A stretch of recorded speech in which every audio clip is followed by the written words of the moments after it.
The classroom clock struck 8:45 p.m. when Emily Harper gathered her papers and locked the door. Her students had left minutes earlier, leaving the hallways silent. She walked across the dimly lit parking lot, carrying a small leather bag with her lesson plans. The sound of gravel shifted under her shoes as she approached her silver sedan.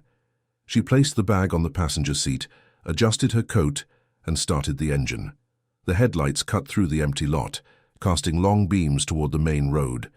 Witnesses would later confirm this was the last time anyone saw her alive. Emily drove west, leaving the community college behind. The route was familiar, a straight stretch past fields and barns before it curved toward Dawson County's smaller back roads. The evening was clear, the air sharp with late autumn cold. By 9:05 p.m., her car was no longer on the main road. At 9:27 p.m., a farmer driving home from a late shift spotted something unusual on a gravel path near Route 83. A car sat with its headlights still burning. The driver's door was slightly open, swinging with the wind. The farmer slowed down, expecting to see someone nearby, but the road was empty. Inside the vehicle, the scene was unsettling. Emily's leather bag was still on the passenger seat. Her coat lay folded beside it. The keys were gone. There were no footprints leading away, no broken glass, no signs of a struggle. The coffee cup she carried from the teacher's lounge sat in the console, still half full. The farmer hesitated, then called the Dawson County Sheriff's Office. Dispatch logged the report at 9:34 p.m. Within 15 minutes, 2 deputies arrived. Their flashlights scanned the area, tracing the outline of the road, the ditches, and the fields stretching beyond. Everything appeared undisturbed except for the silent car with its headlights pointed into the dark. They secured the vehicle and searched the immediate area. The ground was firm from cold weather, making footprints difficult to trace. No one was nearby. No vehicle tracks suggested another car had been parked alongside hers. Yet the absence of detail only deepened the unease. By 10:15 p.m., Emily Harper was officially listed as missing. Deputies contacted the college, confirming that she had left her evening class as scheduled. Calls to her parents' home went unanswered at first, but by 10:40 p.m., her father confirmed she had not arrived as expected. The car was towed to the sheriff's lot for further examination. Investigators collected her bag, coat, and coffee cup. Fingerprint dusting began immediately, though nothing unusual appeared at first glance. The absence of her keys was noted in the first incident report. The timeline raised troubling questions. The drive from the college to the gravel path should have taken less than 15 minutes. Yet no one had seen her after she left the parking lot. No neighbors reported unusual noises. No witnesses came forward from nearby farms. Sheriff deputies widened their search, walking the ditches with flashlights and marking the edges with tape. Dogs were called to the scene, but struggled against the cold wind that carried faint scents away. The fields were vast, offering countless places where someone could vanish without leaving a trace. The community college security confirmed that the parking lot cameras were not operational that week due to maintenance. There was no video record of Emily leaving. The only physical certainty was her car, left behind with small details that raised more suspicion than clarity. By midnight, the case had moved from routine welfare check to active disappearance. Officers canvassed the area, knocking on farmhouse doors. They asked about unfamiliar vehicles, strangers on the road, or late-night disturbances. Most residents had seen nothing unusual. At 1:20 a.m., investigators revisited the vehicle. The driver's seat was adjusted forward, consistent with Emily's height. Nothing appeared stolen. Her wallet remained in her bag, untouched. The purse strap was neatly folded. There were no scratches on the door, no broken locks, no shattered windows. Everything suggested she had stopped the car willingly, or been forced to do so in a way that left no struggle behind. The chilling detail lingered, the headlights left on, the engine off, the door ajar. It was as if the car had been abandoned mid-moment, frozen in time. By dawn on November 13, 1998, the quiet gravel road had become the center of an expanding investigation.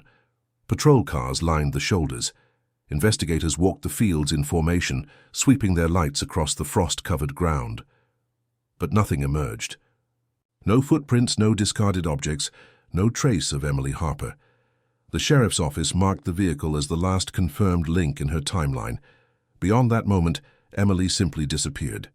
What remained was a car with headlights fading against the night, a door left open to the wind, and questions no one could yet answer. And as investigators prepared for the next steps, the search for Emily Harper was only beginning. Emily Harper was 27 years old when she vanished. She had lived her entire life in Dawson County, Nebraska, a place where most people knew one another by name. She worked as a schoolteacher at the local elementary school, teaching second grade. Her colleagues described her as patient and organized, someone who found calm in routine. Emily was the eldest of 2 children. Her parents still lived in the same modest house on the edge of town, while her younger brother served in the military. Family gatherings were small but steady, rooted in traditions that rarely changed. Friends noted that Emily valued stability, preferring quiet evenings and predictable schedules over anything spontaneous. Outside of work, she spent much of her time preparing lessons, reading novels, and helping with community activities. She volunteered for the annual fair, supervised school plays, and often stayed late at the college finishing coursework for her graduate program. To many, she appeared dedicated, reliable, and careful. She had dated briefly in the past, including a relationship that ended months before her disappearance. Those close to her remembered she wanted to move on, focusing instead on her career. She was not known for reckless choices. Her life followed clear patterns, and that made her sudden disappearance even harder to explain. Her colleagues were the first to emphasize how unusual it was for her to miss commitments. Emily never skipped class without notice, never left work unfinished. The certainty of her habits would soon shape the urgency of the investigation. For her students, Emily was more than a teacher. She was the steady adult who guided them through routines, corrected mistakes with patience, and encouraged effort over results. Parents spoke about how she always seemed to notice the small details: a missing lunch, a child who looked worried, a student struggling with homework. Her absence left a visible gap in the community almost immediately when the sheriff's office began piecing together her profile. They found little to suggest a risky lifestyle. She lived alone in a small rented apartment, kept a consistent schedule, and drove the same routes each day. The portrait was of someone grounded and responsible, a young woman whose life gave no hint of sudden danger.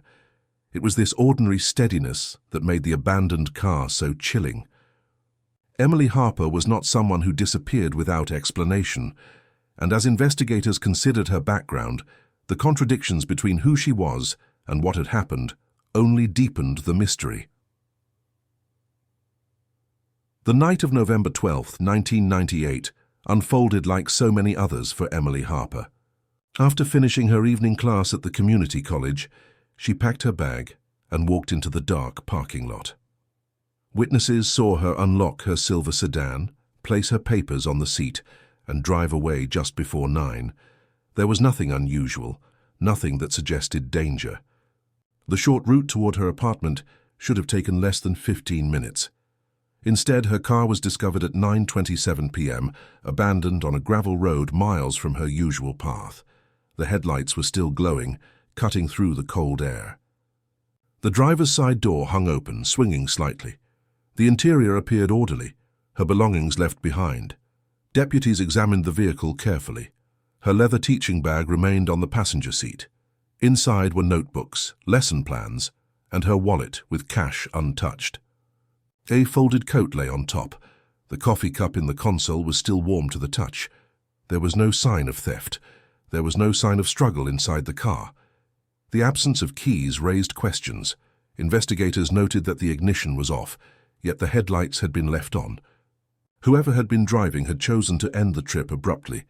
The position of the driver's seat matched Emily's height, suggesting no one else had driven. Searchers looked for signs that Emily had walked away on her own.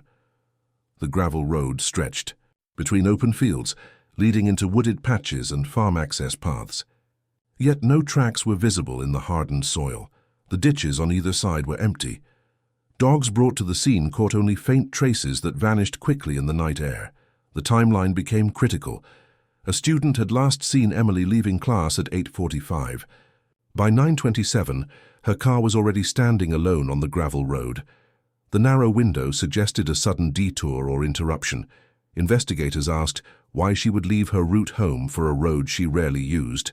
Neighbors within a mile radius were interviewed. No one had heard shouting or engines racing.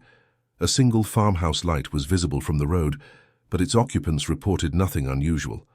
The silence surrounding the car's location deepened the sense of mystery. Investigators considered whether Emily had stopped voluntarily. The open door suggested she may have stepped out. But the car's placement on the road, slightly angled toward the ditch, hinted at haste. It did not appear parked with care. It looked as if she had pulled over quickly or had been forced to stop. The items left inside created more confusion. Women in danger rarely abandon personal belongings without resistance. The intact purse, untouched cash, and carefully placed coat contradicted the idea of robbery. The lack of disruption suggested control. Either she was compelled to leave quietly or left under duress with no chance to react. By 10:15 p.m., the sheriff's office treated the case as an abduction. They expanded their search radius, using flashlights to sweep along fence lines, fields, and barns. Patrol cars circled the back roads, looking for other vehicles. The night remained empty. As midnight approached, the investigation shifted toward reconstructing Emily's last moments.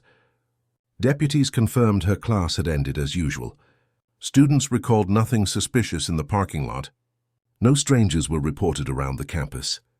The lack of security footage meant there was no visual record of her departure. Detectives reviewed the items again, searching for details they might have missed. The coffee cup had no visible fingerprints beyond Emily's. Her bag showed no torn straps, no forced zippers.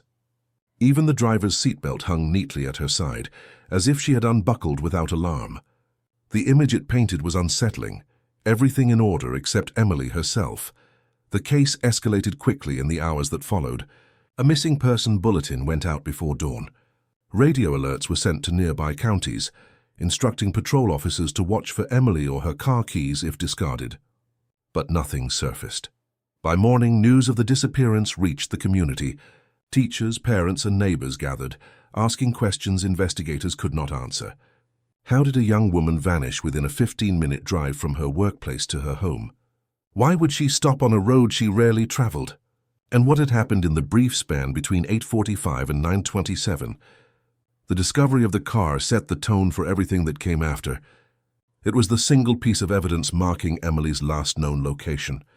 A vehicle frozen in place, headlights fading, belongings untouched, and no trace of the person who had driven it there. The image was stark. A car on an empty road, a door left open to the cold night, and a silence that would grow heavier with every passing hour. The search for Emily Harper was no longer about late arrival or missed calls. It had become a crime scene, and as investigators marked off the gravel path with tape, they knew the coming days would test every resource they had.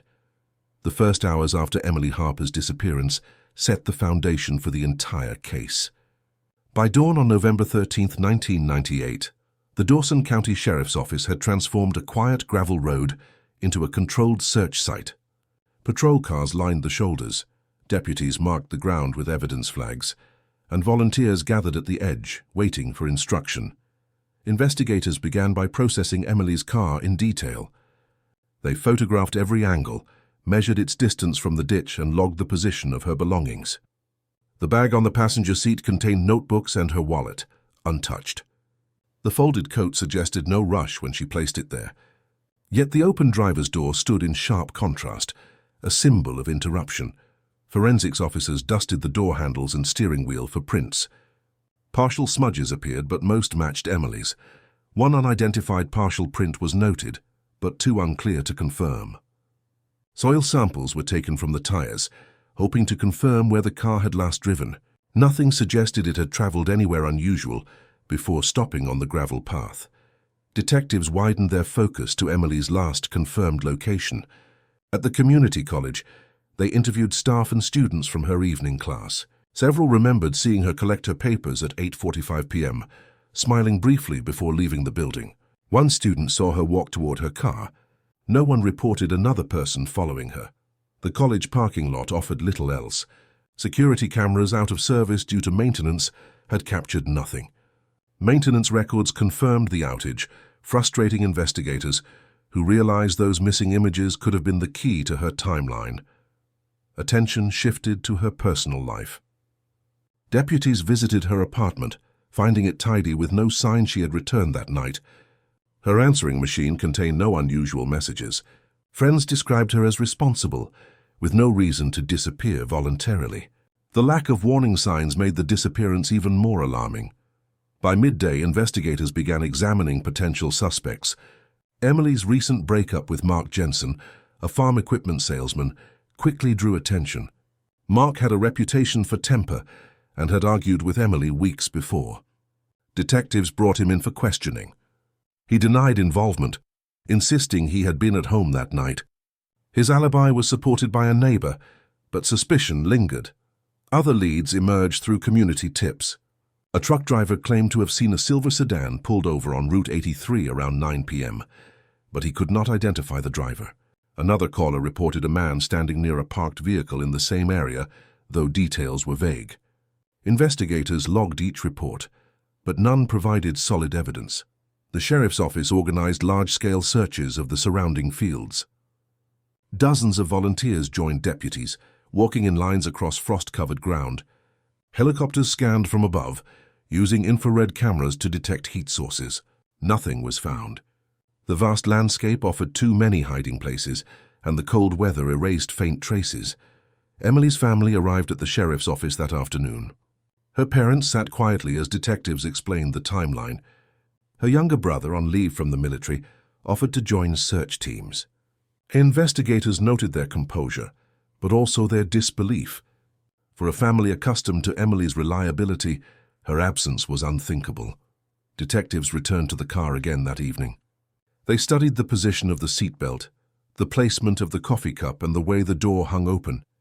Every detail suggested Emily had stopped suddenly, yet no one could explain why she would pull onto a road she rarely used.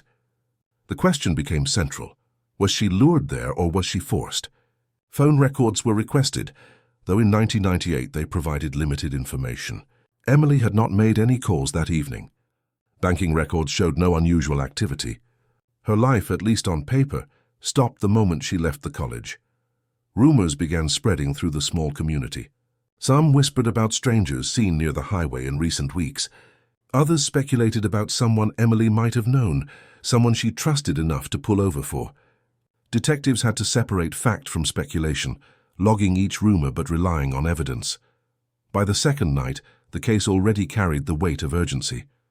Media coverage grew, with local stations reporting a young teacher missing under mysterious circumstances. Posters with Emily's photograph were distributed across Dawson County. Vigil groups formed, lighting candles outside the school where she had taught. Despite the growing attention, the investigation had few solid leads. The abandoned car remained the strongest piece of evidence. Forensics teams processed fibers from the seat, traces of hair and fragments from the floor mat. Most results pointed back to Emily herself. Nothing conclusive identified another presence in the car. Detectives considered the possibility of a targeted attack. Emily's predictable schedule made her vulnerable. She drove the same route at the same time every week. If someone had planned to intercept her, the opportunity was clear. Yet investigators had no clear suspect capable of such planning. By the end of the first week, frustration was mounting. Search teams had combed miles of fields and ditches. Interviews had ruled out co-workers and neighbors. Theories piled up, but evidence was scarce. The case, though only days old, already showed signs of the silence that often surrounds disappearances. The early investigation left investigators with two undeniable facts. Emily Harper was missing, and her car was left behind in a way that defied explanation. Everything else was possibility, theory, and unanswered questions. And as the first week ended, detectives knew they were running out of time. The longer Emily remained missing, the slimmer the chances of finding her alive. The disappearance of Emily Harper rippled quickly through Dawson County. By the morning after her car was found, word had spread across schools, churches, and farms. In a small town where few secrets ever lasted, the absence of a well-known teacher was impossible to ignore. At the elementary school, Her empty classroom was the first sign that something was deeply wrong. Colleagues replaced her name on the schedule board with a note that simply read, "Coverage needed." Children whispered in hallways, asking where Miss Harper had gone.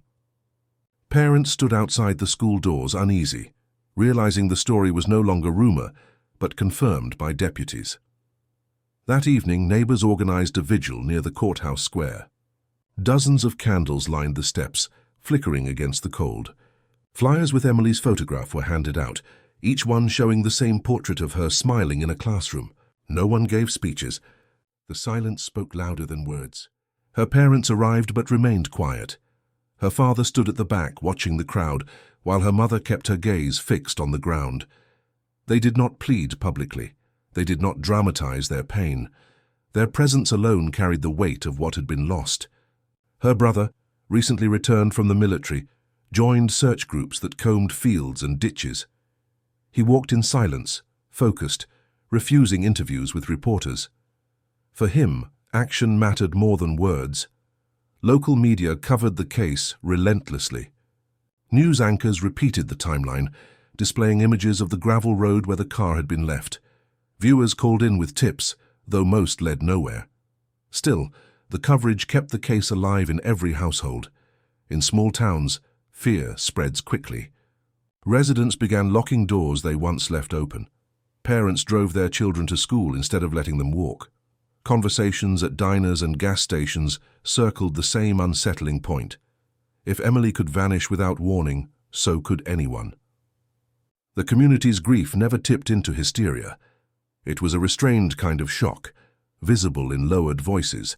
In the careful way neighbors asked one another if there was news, in the sight of candles burning outside church steps long after the vigils ended. The collective silence pressed heavily on investigators. The town waited, but answers did not come, and as the days turned into weeks, that silence would open the door to rumors, false leads, and frustration. In the weeks after Emily Harper's disappearance, investigators chased every lead that came their way.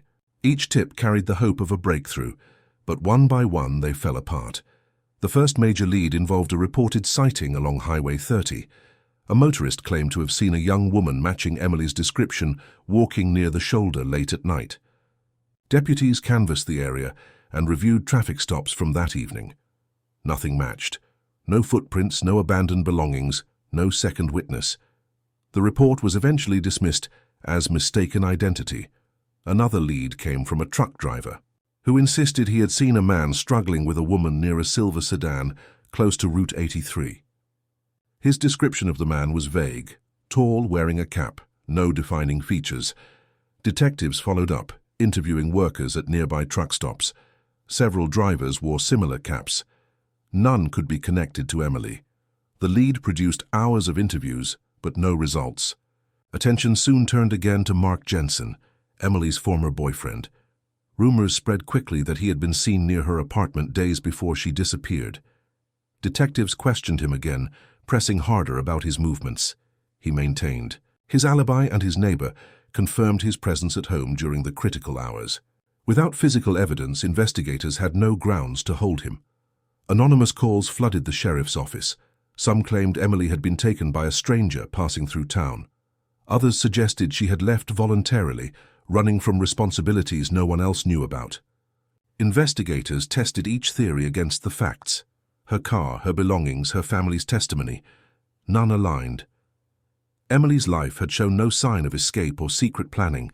A farmer reported seeing fresh tire marks near one of his fields the morning after her disappearance. Deputies inspected the site, measuring the impressions. They found the tracks belonged to a tractor, used the previous evening, not a vehicle linked to the crime. What first appeared promising dissolved into routine farm activity. Weeks later, hunters discovered fabric snagged on a barbed wire fence, miles from where her car had been found. Forensic testing showed it belonged to an old work shirt, not Emily's clothing. The discovery raised hope briefly, only to end in disappointment. The lack of progress weighed on the investigative team. Every false lead consumed hours. Every dead end drained morale. Detectives revisited the evidence repeatedly, studying photographs of the car, examining Emily's timeline, rereading witness statements. Each time, they arrived at the same place. No clear suspect, no clear path forward. The community began to lose confidence. Some accused law enforcement of focusing too narrowly on certain suspects. Others claimed deputies were overwhelmed by the case's complexity. Pressure mounted, but without new evidence, the investigation stalled. By late December 1998, 6 weeks after her disappearance, the trail was already fading. Tips slowed, searches grew smaller, and hope began to shift toward recovery rather than rescue. The case, once urgent, settled into a pattern of unanswered questions. Each dead end left behind a sense of wasted time, but together they marked the slow unraveling of momentum.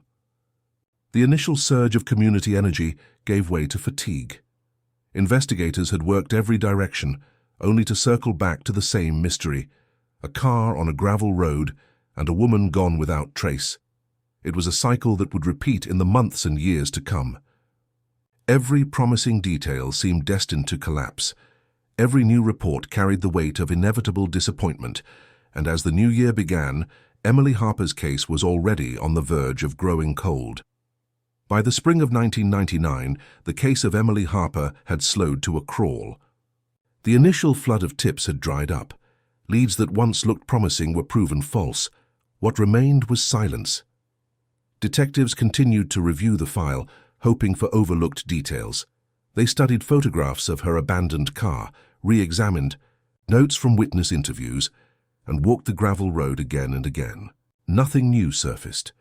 Every angle seemed exhausted. Emily's family held on to routine. Her parents organized small vigils on the anniversaries of her disappearance, but attendance grew smaller with each passing year. Her brother returned to his military service, carrying quiet frustration that no answers had come. The family rarely spoke to the media, preferring silence to speculation. Within the sheriff's office, the case file thickened but produced no progress. Detectives were reassigned to newer investigations. Resources shifted. The disappearance of a young teacher remained on record, but without evidence or suspects, it could not move forward. The file was marked cold before the year ended. In Dawson County, the story became a shadow. Residents remembered Emily in passing conversations, usually when driving the road where her car had been found. Some avoided the stretch altogether, calling it cursed. Others used it daily, a reminder of how quickly life could change. The community carried the memory, but slowly the urgency faded. By the early 2000s, Emily's case appeared only in occasional newspaper articles. Each report repeated the same facts: a missing woman, an abandoned car, no resolution. Detectives offered the same response to reporters. The investigation remained open, but no new evidence had emerged. Time worked against the search for answers. Witness memories blurred, potential evidence degraded. Leads that might have mattered in the first days lost their clarity with every year that passed. Technology of the late 1990s could not provide the forensic breakthroughs that would later become possible. For Emily's family, the silence was its own kind of punishment. They had no grave to visit, no final confirmation of what had happened. They lived with questions that never softened, only grew sharper in absence of truth. For investigators, the case remained a reminder of limits. Despite hours of searching, interviewing, and testing, a single missing piece kept the puzzle unsolved. The car on the gravel road still stood as the only physical marker of the crime. Beyond that, the trail vanished. As years stretched into decades, the disappearance of Emily Harper was remembered only as one of Nebraska's many unsolved cases. It seemed destined to remain that way, a story frozen in 1998. But more than 20 years later, technology would give investigators a reason to reopen the file. And what had once been silence was about to shift into revelation. For more than 20 years, the case file of Emily Harper sat in the Dawson County evidence room. Thick folders of reports, photographs, and failed leads rested in storage boxes labeled with her name. Detectives came and went. Each one glanced at the file, hoping to see what had been missed. Each one moved on without answers. Then, in 2020, Nebraska launched a statewide initiative to re-examine unsolved cases using modern forensic tools. Cold case units began pulling files from storage, reviewing evidence once thought too limited to matter. Among them was the disappearance of Emily Harper. Detective Laura McKenna, newly assigned to the task force, opened the worn folder. She read the incident reports, studied the photographs of the abandoned car, and traced the timelines investigators had built decades earlier. What caught her attention was not what had been discovered, but what had been overlooked. Inside an evidence bag were swabs collected from Emily's car door handle and gear shift. In 1998, testing produced nothing conclusive. By 2020, technology had changed. McKenna requested new analysis. The samples were sent to the state crime lab, where advanced DNA profiling could extract results from even the smallest trace. Weeks later, the lab contacted her with news that would reshape the case. A partial profile had been recovered. The DNA was entered into CODIS, the national database. For days there was silence. Then the system produced a hit. The partial matched a profile already on record. The name attached to that profile was Thomas Reed. Reed was 55 years old, a mechanic living in a small town less than 2 hours from Dawson County. His record included burglary, assault, and a conviction for unlawful entry in the early 1990s. He had served time, but had never been connected to violent crimes beyond those incidents. His name had not appeared in the original investigation file. McKenna studied his history carefully. In 1998, Reed had been working contract jobs across Nebraska, repairing farm equipment. Records showed he had been in Dawson County around the time of Emily's disappearance. He was never interviewed. His movements had gone unnoticed by investigators at the time. The breakthrough was electric. After 2 decades of silence, the case finally had a suspect tied to physical evidence. Yet DNA alone would not be enough. McKenna needed more to connect Reed directly to Emily Harper. She dug deeper, pulling his employment records, examining his known addresses and mapping his travel patterns. She learned that in late 1998, Reed had been living in a rented trailer near a series of back roads that intersected with Route Pine TC 83. The gravel road where Emily's car was discovered was only a short drive from his worksite. The pieces began to align. Reed's background revealed a history of anger and control issues. Former employers described him as volatile. A former girlfriend spoke of his possessive behavior and sudden rages. Small details from his past began to echo in the mystery of Emily's disappearance. The crime lab results were verified twice. Each test confirmed the same conclusion. Reed's DNA was on Emily's car. The profile was not strong enough to say when it was left there, but its presence could not be ignored. Detective McKenna felt the weight of the moment. For 22 years, the Harper family had waited for answers. Now a name existed. A man who had walked free, living his life in plain sight, had left his trace on the evidence that held the key to Emily's fate. Investigators prepared a full review for the district attorney. The report laid out the original disappearance, the discovery of the abandoned car, the lack of resolution, and now the forensic link to Thomas Reed. The family was contacted quietly. Emily's parents listened as detectives explained the DNA findings. They did not speak much, but their silence carried decades of restrained grief. For the first time since 1998, they were told there was a person connected to their daughter's disappearance. The breakthrough also reignited media interest. Local newspapers reported that Emily's case was being reviewed with new technology. They did not publish Reed's name, but speculation grew quickly. For the community, the news was a shock. The disappearance once thought unsolvable was suddenly alive again. Detective McKenna pressed forward. She knew DNA alone would not close the case. To move toward an arrest, she needed corroborating evidence. Old witness statements were re-examined. Maps of Reed's work routes were compared with Emily's timeline. Former acquaintances were interviewed about his behavior in the late 1990s. Slowly, the picture of a man who might have crossed paths with Emily Harper began to form. The task force prepared surveillance on Reed. They monitored his routines, documented his contacts, and collected fresh DNA to confirm the match. Every step tightened the circle around him. For more than 2 decades, the trail of Emily Harper had been silent. Now science had forced the case open. A single trace of DNA, invisible in 1998, had survived long enough to reveal a name, and that name would lead investigators directly to the man who had hidden in plain sight for 22 years. Detective Laura McKenna carried Emily Harper's file with her everywhere. The thick folder rarely left her desk, and on late nights it remained open beside a lamp. Pages spread like fragments of a puzzle she was determined to solve. The DNA hit to Thomas Reed had given the case new life, but it was not enough for a prosecution. McKenna knew she needed a stronger chain of evidence. For months, she retraced steps from 1998, examining how Reed's path might have intersected with Emily's final night. She drove the same route Emily had taken from the community college.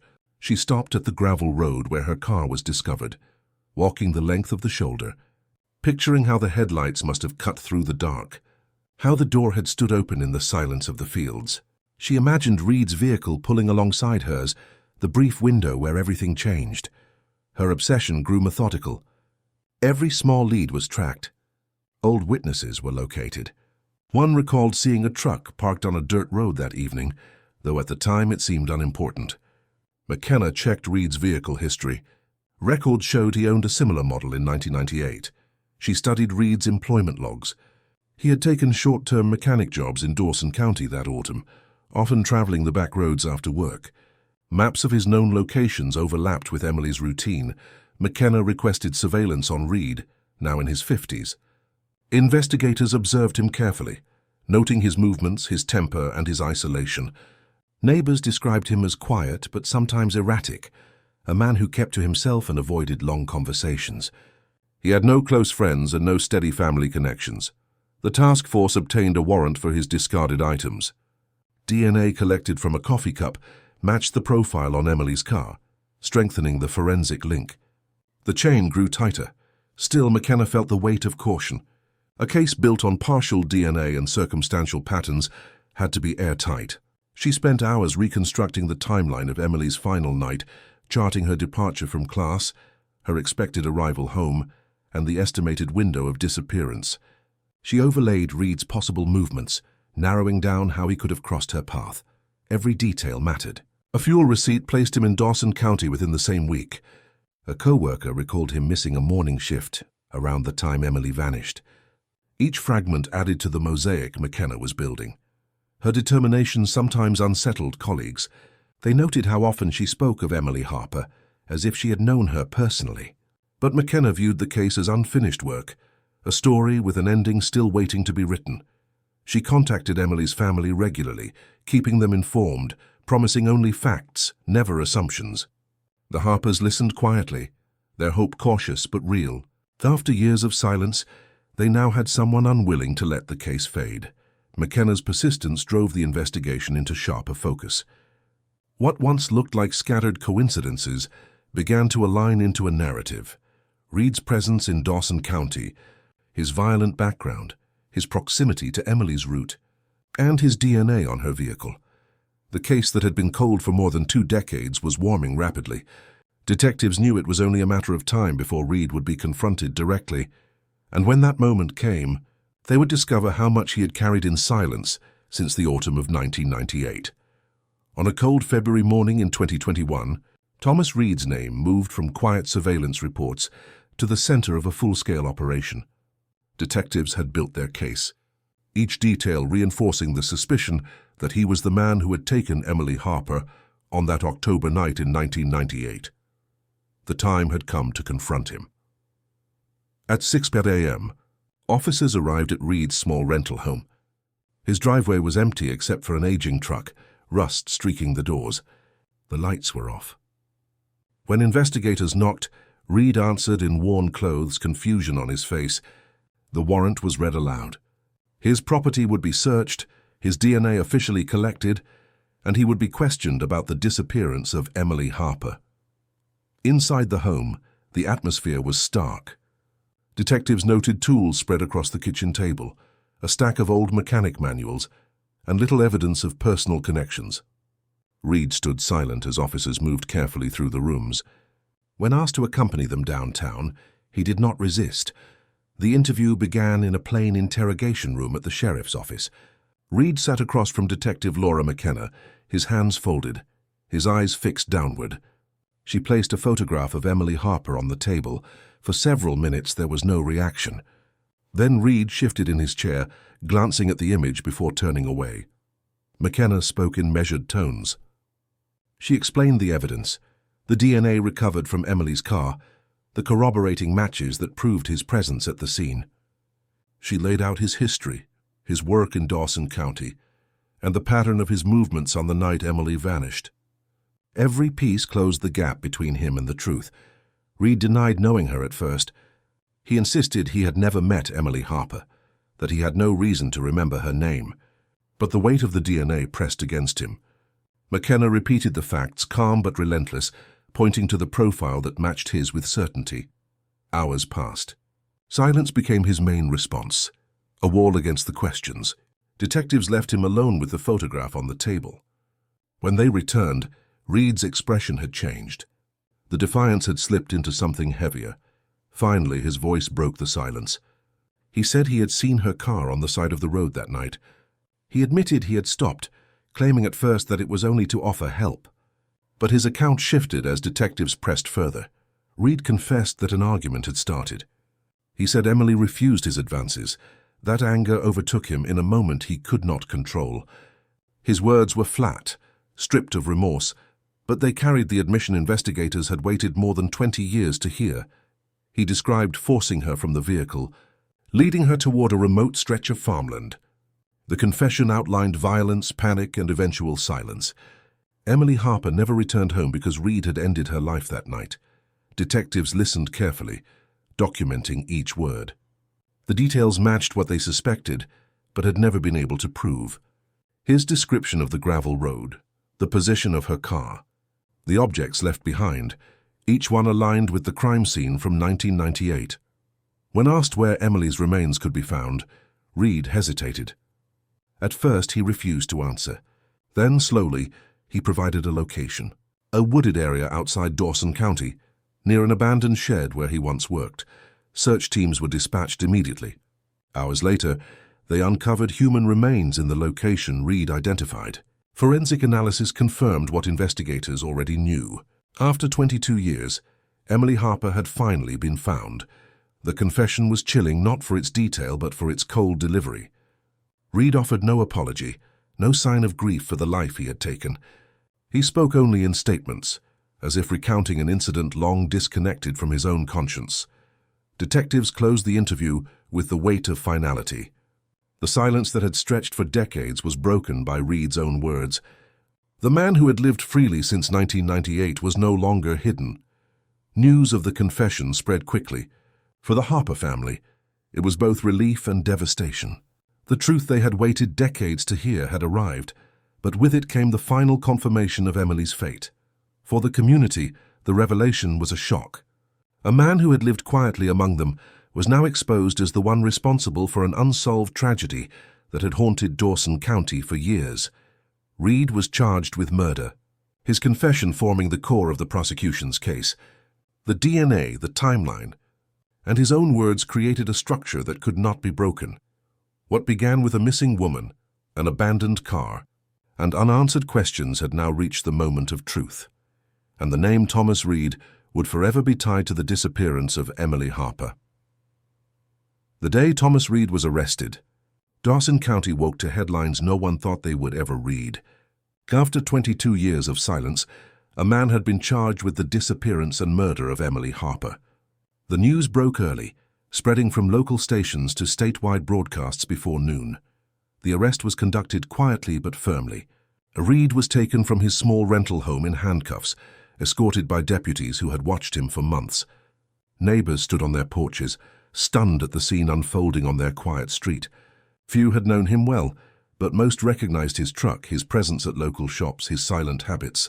None imagined he carried the weight of a crime that had haunted the community for 2 decades. At the sheriff's office, the booking process was swift. His charges were read: first-degree murder, kidnapping, and unlawful disposal of human remains. His mugshot appeared in every news report by evening. To the public, his face became the answer to a question that had lingered since 1998. Who was responsible for Emily Harper's disappearance?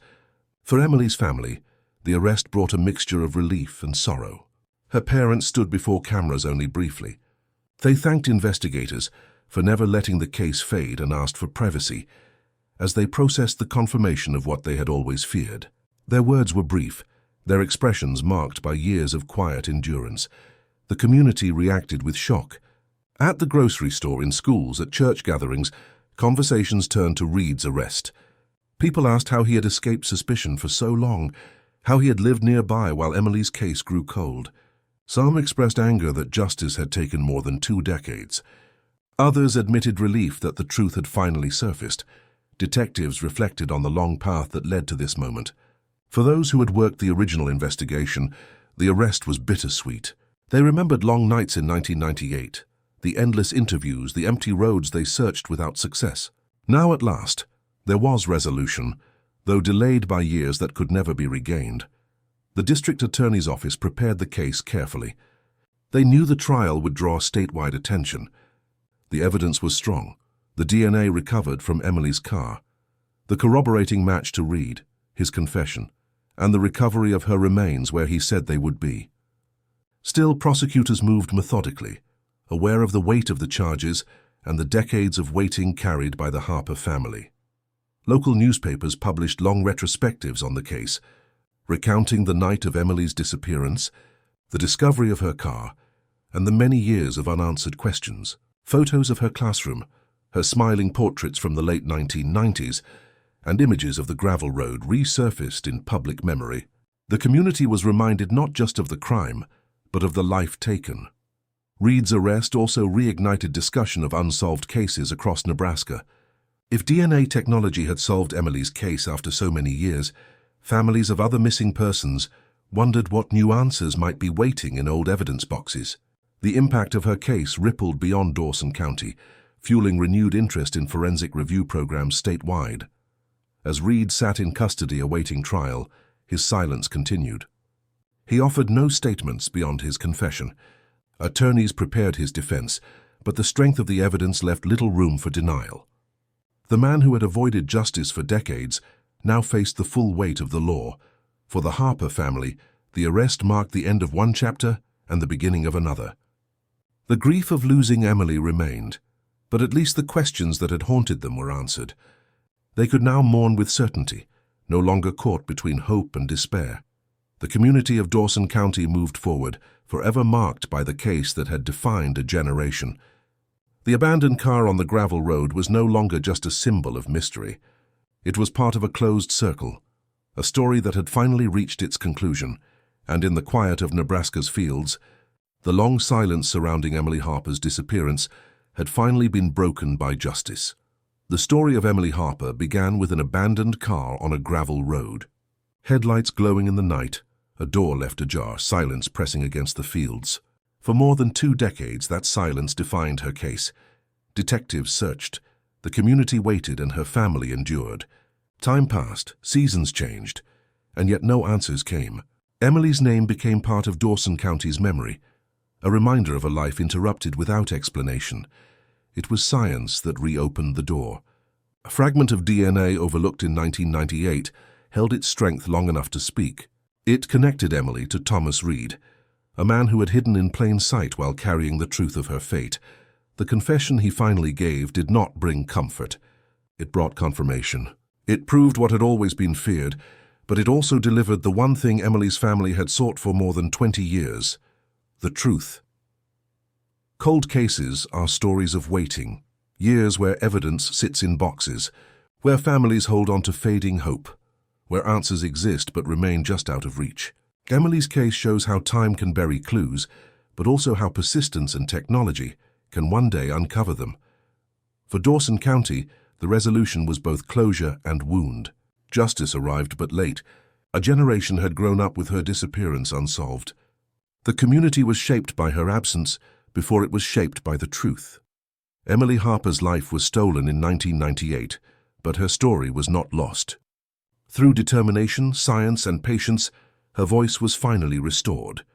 The final reflection is simple, restrained, and heavy. Silence does not erase the past. It waits, and sometimes after years of waiting, the truth rises to the surface.